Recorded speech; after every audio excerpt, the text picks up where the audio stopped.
The Arctic has arrived with a vengeance in Chicago this week. Temperatures are hovering in the single digits. Space heaters are working overtime. Car batteries are dying. And the nostril hairs are freezing one by one inside of my nose. Yet the city's fashionistas, look at them. They've never looked warmer. The reason? Canada Goose, of course.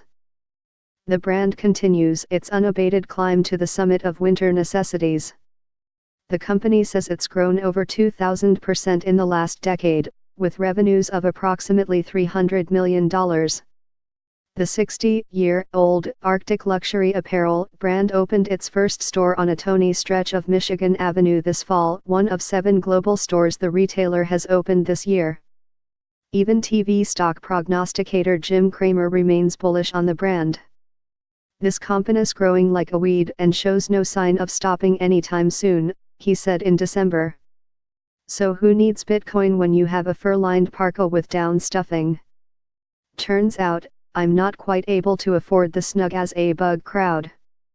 With prices that can reach up to $1,600 for a men's jacket, Canada Goose remains out of my price range. Yet, for such a pricey brand, it's seemingly ubiquitous, from the valet at upscale restaurants to the Lincoln Park ladies who lunge at them. From strolling teenagers on a mall date at Water Tower Place to a pair of 60-somethings pushing grandkids with strollers, the Canada Goose brand is both trendy and workaday utilitarian. How did we get here? Well, the brand started in 1957. It outfitted scientists of Antarctica's McMurdo Station and Laurie Skressel, the first Canadian to summit Mount Everest. It was, in a word, warm. Canada Goose started to be heavily adopted by Hollywood film crews on location. It was featured in The Day After Tomorrow and National Treasure. The company even has a parka named Mystique, after Rebecca Romijn's icy blue character in the X-Men movies. The actress asked the company to develop a coat that could keep her warm on set. Model Kate Upton modeled one of the company's bomber jackets on the cover of the Sports Illustrated swimsuit issue in 2013. The company sponsors film fests, and its jackets were featured in the James Bond film Spectre and warmed crew members of Game of Thrones. So from there, it wasn't long until the trendy set latched onto them. I asked Canada Goose CEO Danny Rice about the phenomenon, but he bristles that Canada Goose is trendy. We are a function-first brand, not a fashion brand. We are built on function. Of course we want people to look good in our products. But that's not the first consideration.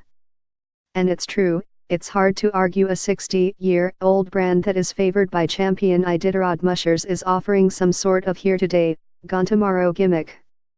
Our favorite winter coats, from oversized puffers to chic minimal looks, staying warm never looked better.